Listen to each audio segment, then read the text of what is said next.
তুমি কি তোমার মা বাবার গর্ব হতে পারবে? তুমি কি অন্ধকার ভবিষ্যৎকে আলোকিত করতে পারবে? তুমি কি তোমার মা বাবার বুক ফোলা গর্ব হতে পারবে? তুমি কি ডাক্তার হতে পারবে? তুমি কি ইঞ্জিনিয়ার হতে পারবে? তুমি तो चलिए शुरू करते हैं। तेरा बाप आया। আসসালামু আলাইকুম। আমরা চলে এসেছি অসময় টিভির সময়ের খবরে। আজকে আমরা আছি সাতভাঙ্গা সরকারি প্রাথমিক বিদ্যালয়ের সামনে। তো আপনারা বলবেন যে এখানে আসার কারণ কি? এখানে আসার মূল কারণ হচ্ছে কিছুক্ষণ পর এসএসসি পরীক্ষা শেষ হতে যাচ্ছে এবং এসএসসি পরীক্ষা শেষ হলে আমরা শিক্ষার্থীদেরকে ধরে জিজ্ঞাসা করব যে তোমার এসএসসি পরীক্ষাটা আসলে কেমন হয়েছে, আগামীতে তোমরা কি করবে এবং তারা যে আমাদের আগামীর ভবিষ্যৎ, সেজন্য তারা কি বলতে চায়, তাদের অনুভূতিটা কি, আসলে আমরা তাদের কাছে জানবো। কারণ বাংলাদেশে আগামীতে তারা লিড করবে। এই যে বাবা, শুনো শুনো শুনো শুনো, তুমি কি এসএসসি পরীক্ষার্থী? জি হ্যাঁ। সত্যি তুমি এসএসসি পরীক্ষার্থী? জি হ্যাঁ। ও আচ্ছা, তাহলে তোমার নাম কি? আমার নাম ইস্তিয়াক আহমেদ। তুমি থাকো কোথায়? আমি থাকি বোসপাড়া। ও বোসপাড়া। ও তাহলে তো আমার পাশেই। তো মেইন কথা হচ্ছে তুমি কি ছাত্র? জি অবশ্যই। ও তাহলে সে অবশ্যই ছাত্র, তুমি তো অবশ্যই ছাত্র না? তাই আমাকে দেখে কি ইয়া মনে হয়েছে কলেজে পড়ি কিংবা ইয়া চাকরি করি মনে হয়েছে? ও না না না, সে কলেজে পড়ে কিন্তু চাকরি করে না। মানে কি এসএসসি পরীক্ষা দিয়ে এসেছে, মানে মাথা মতো একটু মনে হয় হ্যাং হয়ে গেছে। তো বাবা শোনো, তোমার কথাটা একটু মানে আস্তে আস্তে মনে হচ্ছে। তুমি কি আসলে ভীত?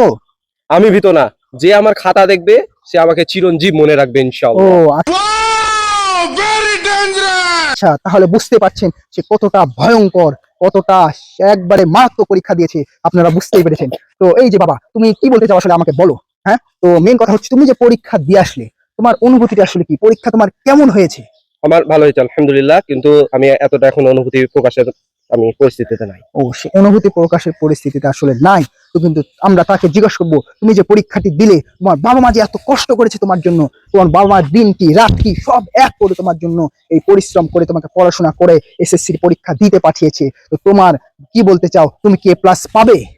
হ্যাঁ হ্যাঁ পাবো ইনশাআল্লাহ। ও সত্যি তুমি A+ পাবে? তুমি কি গোল্ডেন A+ পাবে? হ্যাঁ।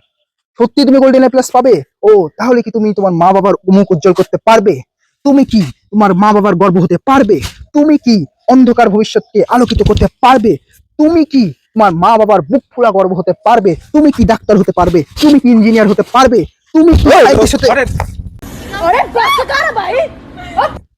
এত প্রশ্ন কেউ একসাথে করে নাকি? একটা একটা করে করেন। আসলে আমার ভুল হয়ে গেছে। তো সে কিন্তু রাগান্বিত হয়ে গেছে। আসলে আমার এইভাবে প্রশ্নটা করা উচিত হয়নি তার কাছে। আমি সাংবাদিক হিসেবে লজ্জিত। লাইভে যারা আছেন তারা কিছু মনে করেন না আসলে। তো আমি তার কাছে লাস্ট প্রশ্ন করতে চাই, এত কিছু প্রশ্ন করব না, যে সে যে পরীক্ষাটা দিচ্ছে, তার মা বাবার যে এত পরিশ্রম, সে আসলে আগামীতে কি করতে চায়, তোমার আগামীর অনুভূতিটা কি? আগামীতে আমি যাই করতে চাই ভাই, বিশ্বাস করেন আমি আপনার মতো সাংবাদিক হতে চাই না।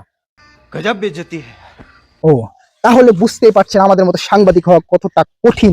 সে আমাদের মতো সাংবাদিক হতে চায় না। তো তোমার কাছে আমার লাস্ট প্রশ্ন, তুমি যে পরীক্ষাটি দিলে, যে পরীক্ষাটি দিলে তোমার কি মনে হয় তোমার আসল ফলাফল কি আসবে, কি বলতে চাও তুমি? আমি যাই খাতাতে লিখে আসি সেটা তো একবার লিখে দিয়েছি আল্লাহ ভরসা, কিন্তু আমার খাতা যে দেখবে ওই স্যার আমাকে অবশ্যই মনে রাখবে, কারণ আমি খাতায় যে কথাগুলো লিখেছি সেগুলো অতি সত্য এবং অতি সাধারণ কথা।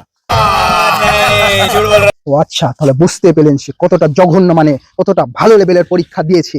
তো আপনাদের কাছে আমরা এইটাই বলতে চাই, এইরকম যদি আরো কিছু সুন্দর সুন্দর ভিডিও পেতে চান তাহলে আমাদের ইউটিউব চ্যানেলটি সাবস্ক্রাইব করে দিবেন, ফলো করে দিবেন আমাদের ফেসবুক পেজ এবং ইনস্টাগ্রাম। বাবা তুমি কি বলো এই সম্পর্কে? জি অবশ্যই, একটা লাইক তো পাওয়াই যায়।